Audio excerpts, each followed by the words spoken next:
Hi, I'm Anna from Little Wings Sleep, Mama to two and certified sleep coach. Today we are talking about room sharing when it comes to your little ones.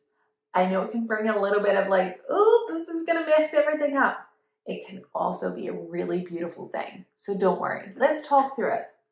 Firstly, can kids share a room? Absolutely, they can. It's gotta be done strategically, that's for sure, but they definitely can share a room. So how old should they be when they are sharing a room?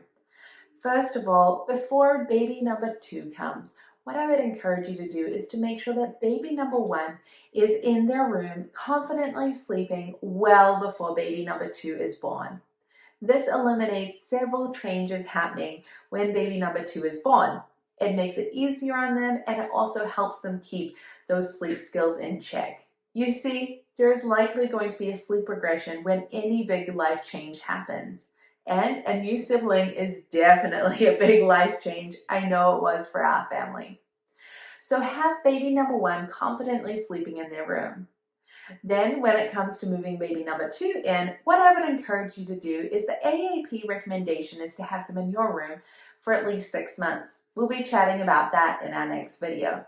So let's keep them in your room until at least 4 to 6 months, whenever you're feeling comfortable. However, my recommendation is to follow the American Association of Pediatrics, where we're keeping them in your room for 6 months. This also allows your baby to have a solid period of time where they're able to learn their own sleep skill, drop those night feeds, because it's about weight, not age. Babies are generally around 13 to 15 pounds before they drop night feeds. And so it gives you a good solid chance for us to really navigate all of that going on. Then your other baby is not going to wake up, baby toddler, not going to wake up when the newer, younger baby comes into the room.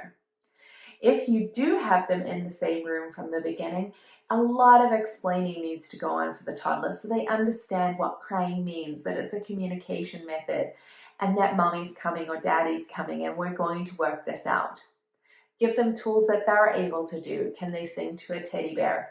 What are they going to do when the baby's crying or woken up, or when you're stirring and changing a diaper? So ideally, we want to have the baby number 2 right in our bedroom. This allows us also to get through the 4-month regression. This is really the biggest sleep regression there is. It's the only scientifically proven one. The others are all related to development of different kinds. And so getting through that 4-month regression is a really big tool before moving babies in together.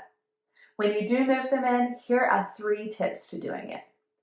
First off, let's make sure that we play a lot in the room and we explain what's going on. This isn't something that we're just going to launch on them, especially your toddler. Your toddler probably doesn't like furniture being moved around either. Let's have them a part of the process.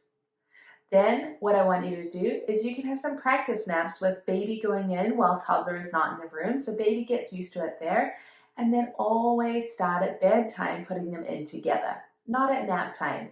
There's not enough sleep drive or melatonin in the body, and so it makes it much more distracting for your toddler. Then what I would do is I set up a pack and play in my room, so if things went a little bit wonky, I can move baby back and kind of take the process slowly so that we are able to kind of shuffle things and we're able to be sensitive to a toddler's need and their change. Like, this is a big change to actually start sharing a space. There are 3 tips to really starting to moving your baby into the same room as their sibling. Good luck, and reach out if you need a hand. We're going to talk about babies in your room in the next video. Hey there, Mama. Are you feeling exhausted, frustrated, and just a little defeated? I hear you, and I've been there, and thankfully, I can help. Let's teach your baby to sleep. I'm talking 10 to 12 hours of sleep each night.